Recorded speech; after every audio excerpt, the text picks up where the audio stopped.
It was a moonless night when Ethan arrived at the outskirts of the abandoned weaving mill, known locally as the Loom of Wails. The air felt heavier as he approached the rusting iron gates, each creak of the hinges echoing like a scream in the empty surroundings. The place had an aura of despair, its crumbling brick walls stained with what looked like the remnants of a forgotten tragedy. Ethan couldn't shake the feeling that the shadows were thicker here, almost alive, writhing in the faint glow of his flashlight. The faint sound of an owl hooting in the distance was suddenly silenced, as if nature itself dared not intrude upon this cursed ground. Stepping inside, his boots crunched on shattered glass and bits of thread scattered across the ground. The air reeked of mildew, oil, and something faintly metallic, like blood, long dried but never forgotten. His flashlight beam danced over the rows of looming machines, their skeletal frames looming like silent sentinels in the dark. Despite decades of disuse, a faint hum filled the air, low and barely perceptible, like the murmur of voices too far away to understand. Ethan swallowed hard, his breath fogging in the cold, unnatural chill that seeped into his bones. As he moved deeper, his flashlight flickered, its beam fading in and out. He stopped, heart pounding, and smacked it to bring the light back. That's when he noticed it, a faint motion in his periphery. A machine at the far corner of the room, one of the ancient looms, was moving. At first, he thought it was a trick of the light, but no, it was unmistakable. The loom's arm creaked slowly, its gears turning as if guided by an invisible hand. Ethan's breath hitched, and he stepped closer, drawn by equal parts curiosity and dread. The rhythmic clack-clack-clack of the loom grew louder as he neared, each sound like a heartbeat echoing through the silence. Threads of fabric, impossibly fresh and pristine, fed through the machine, weaving a pattern Ethan couldn't yet make out. He leaned in, his flashlight trembling in his grip, and saw the cloth being created. It wasn't normal fabric. The threads were dark red, glistening as if wet. His stomach twisted as he realized it wasn't thread at all. It was viscous, crimson, unmistakably blood. A cold draft swept past him, carrying with it a faint whisper, a fragmented melody that sent a shiver down his spine. It sounded eerily familiar, a song from his childhood, sung in soft, mournful tones. Ethan froze, the hairs on the back of his neck standing up as the sound seemed to come from everywhere and nowhere. "Leave," the whisper hissed, low and guttural, cutting through the song like a blade. The loom stopped abruptly, its last clack echoing through the room like the slam of a coffin lid. The silence that followed was deafening, pressing against his ears. Just as he turned to leave, his flashlight went out completely, plunging him into absolute darkness. The faint hum returned, louder this time, a chorus of voices crying out in agony. The shadows seemed to swell and pulse around him, shapes forming and dissipating in the corner of his vision. Panic surged as he fumbled for his phone, its dim screen illuminating only his trembling hands. When he finally turned it on, the flashlight revealed a single word scrawled on the dusty floor in fresh red letters: "Stay." Ethan stumbled backward, his pulse hammering in his ears. The machines all around him began to groan and were to life, their movements jagged and unnatural, as though the mill itself had awakened. From the corner of the room, he heard the unmistakable sound of footsteps, heavy, deliberate, and heading straight for him. But when he turned to look, there was no one there, only the growing realization that something was watching him, waiting for him to make the wrong move. Ethan's hands trembled as he gripped the flashlight, his breath shallow and uneven. The oppressive silence in the mill felt alive, wrapping around him like a suffocating shroud. He needed to get out, but something, an inexplicable pull, urged him deeper into the shadowy corridors. As he moved cautiously forward, the faint whispers he'd heard earlier began to grow louder, resolving into fragments of a haunting lullaby. The melody was eerily familiar, dredging up fragments of a memory Ethan had long buried. A soft tune his grandmother used to hum when she thought no one was listening. The sound led him to a decaying office at the far end of the mill. The door creaked open, revealing a room frozen in time. Papers lay scattered across a desk coated in a thick layer of dust, and a shattered clock on the wall ticked faintly, its hands stuck at midnight. On the desk was an old photograph in a tarnished silver frame. Ethan's breath hitched as he picked it up. The image showed a group of workers standing proudly in front of the mill. Among them was a man with a kind but weathered face, a face Ethan recognized instantly. It was his grandfather, who had vanished without a trace decades ago. Confusion and fear clawed at Ethan's mind as he stared at the photo. His grandfather had never spoken of working in a mill, and his disappearance had always been shrouded in mystery. Why was his image here, in this place of death and despair. Beneath the photograph, Ethan found a yellowed letter, its ink faded but still legible. The words were a warning: the machines demand a price. The threads are woven with our souls. The letter was signed with his grandfather's initials, a revelation that sent a chill coursing through Ethan's body. Suddenly, the air in the office grew colder, and the sound of the lullaby grew louder, as if someone, or something, was humming just behind him. Ethan whipped around, the beam of his flashlight cutting through the darkness, but the room was empty. His chest tightened as the walls seemed to close in, the shadows growing darker and more oppressive. His instincts screamed at him to run, but his legs felt rooted to the spot. The lullaby abruptly stopped, replaced by a low, guttural groan. Ethan's gaze was drawn to the corner of the room, where a faint glow began to emanate from a cabinet. Against his better judgment, he approached it, his heartbeat thunderous in his ears. With trembling hands, he opened the cabinet, revealing a single object, an old spool of thread, its fibers a deep, unnatural crimson. When he picked it up, a searing pain shot through his palm, and the room spun violently. He staggered, dropping the spool, but not before a vision flashed before his eyes. In the vision, Ethan saw his grandfather working tirelessly at one of the looms, his hands blistered and bleeding as the machine churned out rolls of fabric. Around him, shadowy figures loomed, their hollow eyes watching intently. One by one, the workers around his grandfather collapsed, their bodies disintegrating into dust that the machines eagerly absorbed. Ethan's grandfather turned toward him, his mouth moving soundlessly, but Ethan couldn't hear the words. The vision ended as abruptly as it began, leaving Ethan gasping for air on the cold, hard floor. When he looked up, the spool of thread was gone, and the photograph on the desk had changed. The faces of the workers were no longer smiling. Their expressions were twisted in agony, their eyes wide with terror. Ethan's grandfather's face was now blank, a void where his features once were. The realization struck him like a thunderbolt. This place hadn't just claimed his grandfather, it had erased him. The walls of the office began to creak and groan, as if the mill itself were waking from a long slumber. Ethan stumbled out, clutching the photograph, his mind racing with questions and fears. He didn't know what had happened to his grandfather, but he was certain of one thing. Whatever it wasn't finished with him yet. Ethan's footsteps echoed ominously through the labyrinth of dark corridors as the mill seemed to close in around him. His flashlight flickered erratically, casting long, warped shadows on the crumbling walls. The air grew heavier with each step, pressing against his chest as if unseen hands were trying to suffocate him. The faint hum of the machinery grew louder, a cacophony of ghostly clicks and metallic groans that seemed to come from everywhere and nowhere at once. He knew he had to leave, but something deeper, darker, anchored him in place, something he could feel watching, waiting. Suddenly the hum stopped. The oppressive silence that followed was deafening. Ethan turned a corner and froze, his heart nearly leaping out of his chest.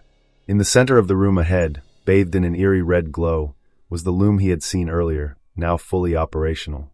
The blood-red threads ran through its gears, forming a massive, unfinished tapestry that rippled as though it were alive. But this wasn't just a tapestry.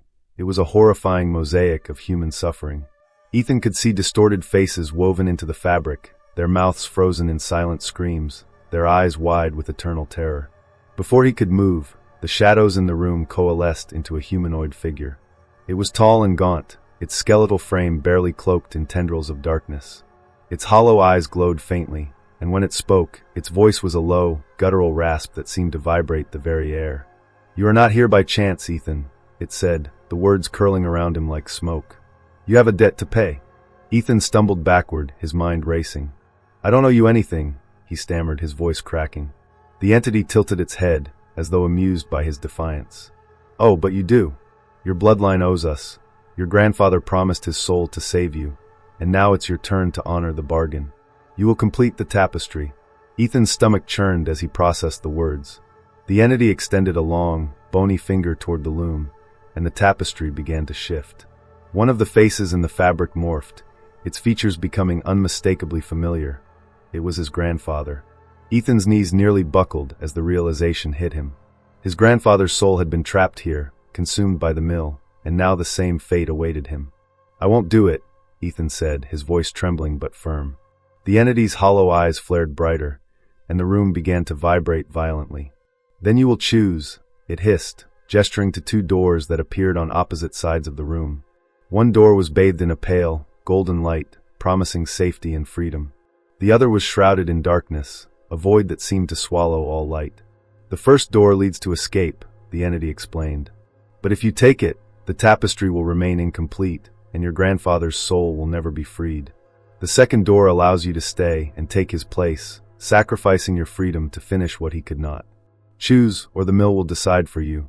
Ethan's mind reeled as he weighed the impossible options. If he left, he would be free, but he would condemn his grandfather to eternal torment. If he stayed, he would take his place, his life forfeit to the malevolent forces of the mill. The entity loomed closer, its skeletal fingers twitching with impatience. Decide, Ethan. Time is running out. As the walls of the mill seemed to close in, Ethan's flashlight died completely, plunging him into pitch-black darkness. The only light came from the glowing tapestry, the anguished faces within seeming to plead with him for release. Ethan clenched his fists, his breath shallow as sweat dripped down his brow. Every instinct screamed for him to run, to escape through the golden door and leave this nightmare behind. But then he heard it, a faint voice, barely audible but unmistakable. It was his grandfather, whispering his name, urging him to be strong. Tears welled in Ethan's eyes as he stepped toward the darkened door. The entity's raspy laughter filled the room, echoing like a sinister melody. A noble sacrifice, it crooned, but nobility will not spare you from what comes next. As Ethan reached for the handle of the darkened door, his hand trembled. Behind him, the golden light began to fade, and the mill's shadows grew longer, more oppressive. The air grew colder, and the faint hum of the machinery returned, louder this time, as though the mill itself were celebrating its new victim. Ethan took a deep breath, his heart pounding, and turned the handle, stepping into the unknown. The door slammed shut behind him with a thunderous crash, and the room was plunged into silence. The tapestry began to ripple once more, but this time, Ethan's face appeared among the others, his expression one of grim determination. In the void, the entity whispered, another thread woven. But the loom is far from complete. Ethan stood motionless in the inky darkness beyond the door, his pulse a relentless drumbeat in his ears. The air was thicker here, suffocating, as though the very fabric of this place resisted his presence. The shadows were alive, shifting and writhing in unnatural patterns. He strained his eyes, but the faint red glow of the cursed loom was his only anchor in the void. Then, without warning, the silence shattered. A faint whisper, serpentine and sinister, slithered through the darkness. "You are one of us now." The voice echoed, not in his ears but deep within his mind, burrowing into his thoughts. He spun around, trying to pinpoint its source, but it came from everywhere at once. The walls of the mill seemed to pulse as if alive, their surfaces rippling like liquid. Shadows oozed from the seams, stretching out like grasping hands, their forms flickering between tangible shapes and horrifying phantoms. Ethan's flashlight was useless here. The light seemed swallowed before it could even cut through the gloom. As he stumbled forward, the whispers grew louder, overlapping until they became a chaotic symphony of anguish. He recognized the voices, dozens of them, pleading, sobbing, and screaming in agony. Then one stood out among the rest, rising above the cacophony, his grandfather's voice. "Ethan, you shouldn't have come." The voice was weak and hollow, filled with sorrow and pain. Ethan froze, his heart clenching. "Grandpa," he whispered, his voice cracking. The only response was a mournful sigh, like the wind through a graveyard. He pressed on, his every step met with the sensation of unseen eyes boring into him. The shadows seemed to close in, brushing against his skin with icy fingers. He stumbled into a large chamber, its vastness swallowed by the dark.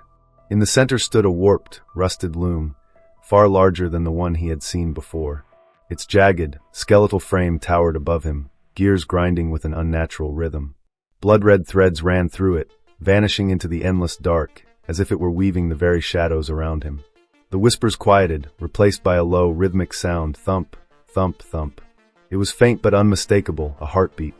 Ethan clutched his chest, the sound resonating through his body, in perfect sync with his own pulse.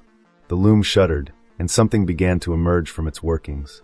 A figure, humanoid but wrong, unspooled from the threads. Its body was made entirely of woven fabric, its eyes hollow pits that seemed to devour light.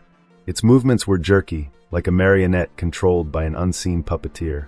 The figure spoke without a mouth, its voice a guttural rasp. "The loom weaves your soul, thread by thread. You cannot escape its design." Ethan stumbled back, his body trembling with fear, but the creature did not advance. Instead, it raised an arm, pointing to the far wall, where the shadows began to coalesce. Slowly, they took shape, forming a door. It was unlike the others he had seen, adorned with twisted, pulsating veins of dark energy. "Pass through," the creature commanded, its voice resonating with an unnatural power. "Beyond lies your truth, and your end." Ethan hesitated, every instinct screaming at him to run, but his feet refused to move. The loom began to spin faster, the red threads tightening, as if the fabric of the room itself was constricting. The whispers returned, now clearer, their words forming fragments of a chilling warning. "It watches, it knows, it hungers." As he approached the shadowy door, the whispers grew deafening, a chaotic storm of voices. The air crackled with energy, and the floor beneath him seemed to ripple like water. He reached out, his hand trembling, and touched the door. A cold unlike anything he had ever felt surged through him, and in that moment he saw it. A flash of a monstrous form, too massive to comprehend, lurking just beyond the veil. Its many eyes turned toward him, glowing with malevolent intelligence, and Ethan knew he was no longer just being watched, he was being hunted. The door creaked open, revealing nothing but more darkness. A single whisper cut through the chaos, clear and precise: "Choose wisely, or be woven into the loom." Ethan stepped forward, the door slamming shut behind him with a thunderous boom. The shadows around him closed in, their whispers now replaced by the sound of fabric being torn, each rip sending a chill down his spine. Somewhere in the darkness, the loom continued its work, its rhythm relentless, its hunger insatiable. Ethan's breathing was shallow, each exhale forming small clouds in the icy, suffocating darkness.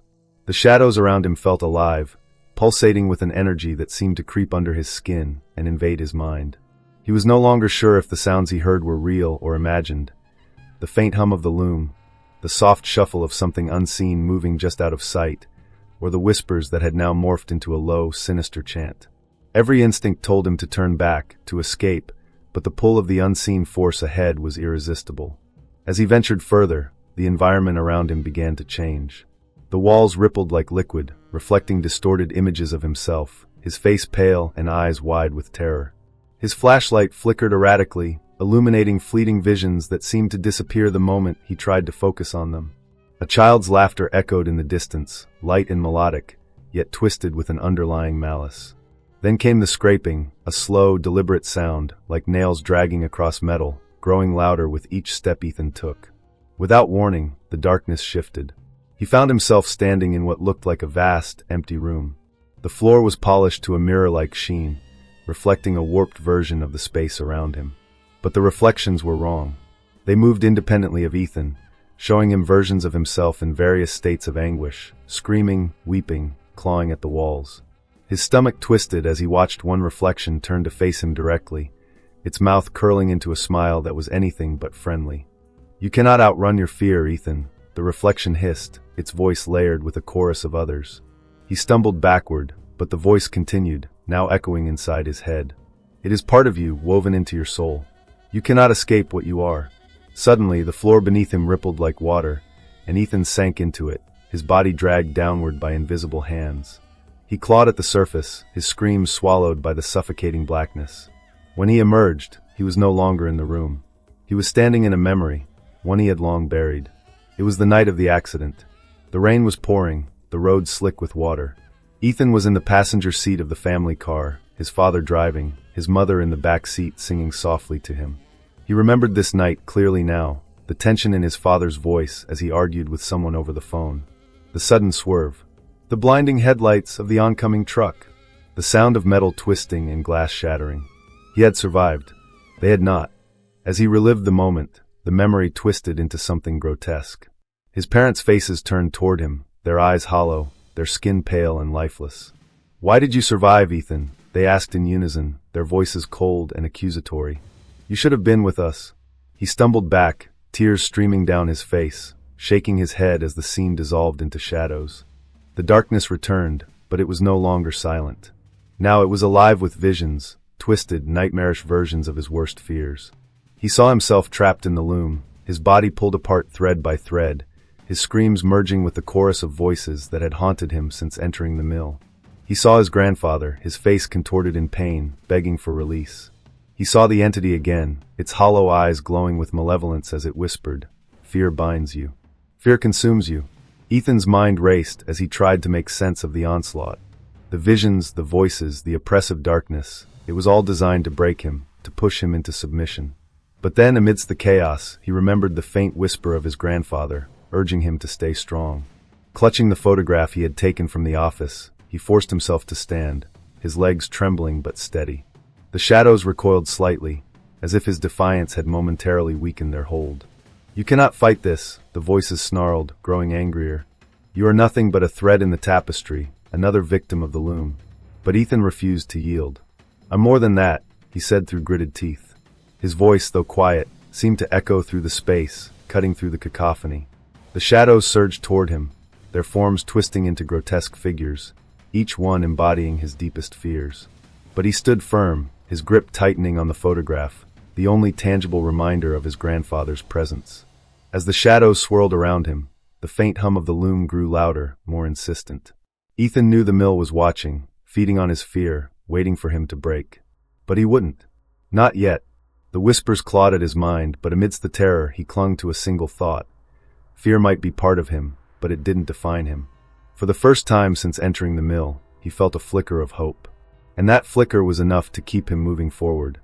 Ethan's every step felt like an eternity as he pushed deeper into the mill's abyss, the oppressive darkness growing thicker with each passing moment. The hum of the loom was now deafening, its rhythm erratic, as if the machine itself were alive and agitated by his presence. The air felt charged, crackling with an unseen energy that made the hairs on his arms stand on end. Shadows danced along the walls, twisting into grotesque forms that taunted him with silent, distorted mockeries of his own face. Ahead, the corridor opened into a vast chamber, far larger than the mill's physical structure should have allowed. At its center stood the colossal loom, its gears grinding and spinning impossibly fast, spitting out threads that glowed faintly, pulsating like veins filled with blood.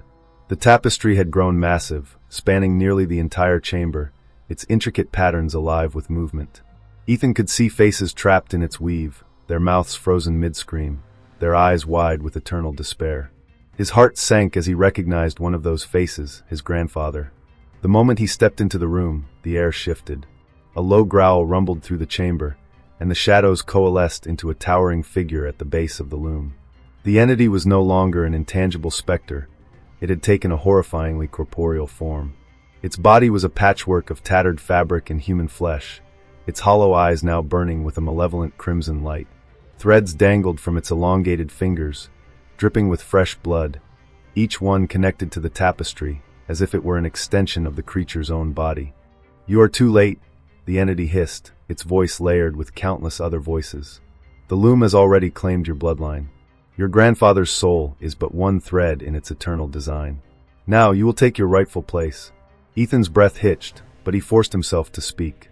"You're lying," he said, his voice trembling but defiant. He didn't give himself willingly. "You forced him. And you won't take me." The entity's laugh was a deep, guttural sound that reverberated through the chamber. "Willingly or not, all threads serve the loom. It weaves destiny itself. And you, Ethan, are the final piece." The room began to tremble as the entity raised its arms, commanding the shadows to converge. They surged toward Ethan like a tidal wave, their forms shifting into skeletal hands and snarling faces, each one snapping and clawing at him. He dodged and stumbled, his body aching with every movement, but he refused to give up. His eyes locked onto the tapestry, where his grandfather's face seemed to plead with him silently. Ethan knew what he had to do. Clutching the photograph he had taken from the office, he charged toward the loom, his legs heavy as though the shadows were trying to drag him down. The entity roared, its elongated limbs stretching unnaturally as it tried to block his path. Ethan ducked beneath its grasp, narrowly avoiding its claws, and reached the base of the loom. The threads shimmered and pulsed, their movements erratic, as though the machine itself were panicking. His hands shook as he reached for the tapestry, the fabric burning cold against his skin. The faces within the weave began to scream, their cries deafening as the loom's gears spun faster, spewing sparks and ash. Ethan ignored the pain and began pulling at the threads, unraveling the cursed creation. The moment he did, the entity let out a blood-curdling scream that shook the entire chamber. "Stop!" it bellowed, its voice shaking the walls. "You cannot destroy what is already woven. You will undo everything." But Ethan didn't stop. He pulled harder, the threads cutting into his fingers, drawing blood. The tapestry began to unravel, its patterns falling apart, the faces within flickering like dying flames. The entity lunged at him, its massive form crashing down inches from where he stood. The impact sent him sprawling, his vision blurred as pain shot through his body. When he looked up, the entity was upon him, its hollow eyes burning with fury. "If you will not join the loom willingly, then I will weave you myself," it roared, its hands reaching for him. But as it grabbed him, the photograph fell from his pocket, landing on the ground between them. The entity froze, its gaze locking onto the image of Ethan's grandfather. For the first time, the creature hesitated, its form flickering as though destabilized. Ethan seized the moment. He grabbed the photograph and held it against the tapestry, pressing it into the glowing threads. A surge of light erupted from the contact, blinding and overwhelming. The loom screeched, its gears grinding to a halt as the threads snapped one by one. The entity howled in agony, its body unraveling into strands of darkness that dissipated into the air. As the light faded, the chamber began to collapse. The loom crumbled, its frame splintering and falling apart. Ethan stumbled backward, watching as the tapestry dissolved into ash, taking the trapped faces with it. For a brief moment, he saw his grandfather's face in the ashes, smiling faintly before disappearing entirely. The room was silent now, save for Ethan's ragged breathing. The shadows were gone, and the oppressive weight of the mill had lifted. But as he looked around, he realized he was alone. The entity was destroyed, the loom reduced to nothing, but so was any connection to the souls it had claimed. With trembling legs, Ethan made his way toward the exit, the photograph still clutched tightly in his hand. He couldn't shake the feeling that something had been left behind, that the mill's darkness was not entirely gone. But for now he was free, or so he thought. As he stepped outside, the faint hum of the loom echoed behind him one last time, sending a shiver down his spine. He didn't look back. Ethan stumbled out of the collapsing chamber, his heart pounding as the vibrations of the disintegrating mill reverberated beneath his feet. The walls around him cracked and crumbled, the air filled with a choking haze of ash and dust. The faint hum of the loom still echoed, distant but persistent, as if mocking his attempt to destroy it. The photograph in his hand had darkened, its edges curling as if scorched by invisible flames. Ethan knew deep down, it wasn't over. Not yet. As he reached what he thought was the mill's entrance, the doorway twisted before his eyes, folding into itself like a warped illusion. Instead of leading to freedom, the path plunged him into an unfamiliar corridor, impossibly long and bathed in a faint crimson light. The walls here were alive, pulsating with grotesque veins that throbbed in time with a low, rhythmic beat. Thump, thump, thump. It wasn't the sound of machinery anymore. It was a heartbeat. The realization hit him like ice in his veins. The mill itself wasn't just haunted, it was alive. And it wasn't going to let him leave. Ethan pushed forward, each step growing heavier as the corridor seemed to stretch endlessly. Shadows slithered along the walls, their forms shifting into grotesque shapes. Faces contorted in agony, hands clawing at the air, and empty eyes staring directly into his soul. Whispers filled the space, their voices now unified into a single, haunting chant. The loom weaves on. The loom weaves on. Ahead, the corridor opened into a cavernous chamber unlike anything he had seen before. The ceiling was obscured by swirling shadows, and at the center of the room stood the entity, fully reformed and more monstrous than before. Its body was now a grotesque amalgamation of flesh and fabric, threads of blood-red silk weaving through its translucent skin. Its hollow eyes burned with an infernal light, and its elongated fingers stretched toward Ethan, each tipped with razor-sharp claws. "You thought you could destroy me?" the entity hissed, its voice reverberating with rage. "You are but a thread in my tapestry, Ethan. You cannot unweave what has already begun." Ethan tightened his grip on the photograph, his mind racing for a way to fight back. The entity loomed closer, its presence suffocating, the air around it thick with a palpable malice. Ethan's eyes darted around the chamber, searching for anything he could use. Then he saw it, a broken shard of the loom, glowing faintly with an otherworldly light, embedded in the ground just a few feet away. The entity's laughter filled the chamber as it raised one clawed hand, threads of darkness shooting toward Ethan like living tendrils. He dove to the side, narrowly avoiding the attack, and scrambled toward the shard. The threads lashed out again, grazing his arm and leaving searing cuts that burned like fire. Gritting his teeth, Ethan reached the shard and wrapped his fingers around it. The moment he did, a surge of energy coursed through him, and the whispers in his mind intensified.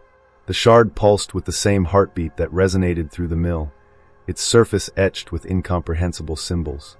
Ethan didn't fully understand its power, but he could feel its connection to the loom, and to the entity. He stood, clutching the shard like a dagger, and faced the creature. "You've taken enough," he said, his voice trembling but resolute. "It ends here." The entity let out a guttural roar, its form swelling as the shadows around it surged forward. Ethan charged, the shard glowing brighter with each step. The threads of darkness lashed out, striking his legs and shoulders, but he pressed on, his grip tightening on the shard. With a desperate cry, he plunged the shard into the entity's chest. The effect was immediate. The chamber shook violently, and the entity let out an ear-piercing shriek that echoed through the mill. Its body convulsed, the threads unraveling as the shard pulsed with a blinding light. The shadows recoiled, their forms disintegrating into wisps of smoke. The entity clawed at the shard, its hollow eyes burning brighter as it let out one final, guttural snarl. "You cannot stop the loom, it will always weave." With a deafening explosion, the entity's form shattered into a cloud of ash and light, scattering into the void. The ground beneath Ethan's feet began to crumble, the chamber collapsing around him. He sprinted toward the corridor, the walls closing in as the mill's heartbeat grew erratic, each thump weaker than the last. He burst through the collapsing hallway, diving toward what he hoped was the exit. The moment he crossed the threshold, the mill let out a final groan, and the entire structure imploded, folding into itself and vanishing into the earth. Ethan lay on the ground, gasping for air, the shard still clutched in his hand. The night was silent, the oppressive weight of the mill finally lifted. But as he sat up, a chill ran down his spine. The shard in his hand had darkened, its glow extinguished, yet it still pulsed faintly in rhythm with his heartbeat. And in the distance, carried by the wind, he heard it, the faint hum of the loom, as if it were whispering a promise. The loom weaves on. Ethan sat in the stillness of the night, his body trembling, the shard from the loom cold and heavy in his hand. The ground where the mill once stood was now bare, as if the cursed structure had never existed. No debris, no foundation, only a silent void where unspeakable horrors had unfolded. Yet, despite the apparent destruction of the mill, a gnawing sense of unease coiled in his chest. The air around him was too quiet, the silence unnatural, as though the world itself held its breath. He rose unsteadily, his legs weak from exhaustion, and the cuts on his body stinging with a searing pain that seemed to reach beyond the physical. The shard, though inert, seemed to pulse faintly in his hand, an almost imperceptible thrum in time with his heartbeat. He stared at it, the symbols etched on its surface glowing faintly in the moonlight. They looked ancient, otherworldly, as if they were meant to communicate something that his human mind could barely comprehend. The longer he gazed at them, the more he felt they weren't just etched. They were alive, shifting slightly, forming patterns that seemed to whisper directly to him. "The loom weaves on," the thought echoed in his mind unbidden. The words weren't his own, but they were there, etched into his consciousness like a scar. Ethan shook his head, trying to rid himself of the thought, but it clung to him like a shadow. He began walking toward the edge of the forest, eager to put as much distance between himself and the mill's memory as possible. The night was eerily calm, but as he moved, he couldn't shake the feeling that he was being watched. The shadows of the trees seemed to stretch unnaturally long, their branches curling in ways that mimicked the threads of the loom. The air grew colder, each breath forming clouds of vapor that lingered unnaturally long before dissipating. When he reached his car, parked just beyond the forest's edge, he hesitated. The vehicle looked wrong somehow. Its windows reflected more than just the dark surroundings. They seemed to hold glimpses of something else, flashes of red threads, the distorted faces from the tapestry, and fleeting images of his grandfather. Ethan's stomach churned, and he tore his gaze away, gripping the shard tighter. Was the mill's curse truly gone? Or had he brought it with him? The drive back to town was no better. The road stretched endlessly, the headlights illuminating the path ahead, but offering no comfort. Shadows darted at the edges of his vision, and the hum of the engine seemed to blend with the faint, ever-present rhythm of the loom. He turned the radio on to drown it out, but all he heard was static interspersed with faint whispers. "Ethan, Ethan." He slammed the radio off, his knuckles white as he gripped the steering wheel. When he finally reached his apartment, exhaustion hit him like a wave. The familiar surroundings brought no relief. As he closed the door behind him, the lights flickered, casting brief but unnerving shadows across the walls. He set the shard on the kitchen counter and stared at it, unsure of what to do. Destroying it seemed impossible. He had tried to leave it behind in the forest, but it always reappeared in his hand, as if tethered to him. It was as much a part of him now as his own heartbeat. That night, Ethan tried to sleep, but his dreams were a descent into madness. He found himself back in the mill, the loom towering over him, its threads reaching out to ensnare him. The faces in the tapestry screamed his name, their mouths twisting into sinister grins as they whispered, "You're part of us now." The entity appeared, its hollow eyes burning into his soul, and reached out with its elongated fingers. Just before it touched him, he woke up, drenched in sweat and gasping for air. As he sat on the edge of his bed, trying to calm his racing heart, the shard on the counter began to glow faintly, casting an ominous red light across the room. Ethan froze, watching as the symbols on its surface shifted, forming a single word: continue. His chest tightened, his breath catching in his throat. The realization hit him like a thunderclap. The loom wasn't gone. It was merely waiting, biding its time, and now it had chosen him as its new caretaker. The faint hum returned, resonating throughout the apartment. Ethan clutched his head, trying to block it out, but the sound seemed to come from within him. He stumbled to the shard, gripping it tightly as his vision blurred. The world around him shifted, the walls of his apartment dissolving into darkness. He was no longer in his home. He was back in the mill, or at least some distorted version of it. The loom stood before him, fully intact, its gears grinding slowly as if it had been waiting for his return.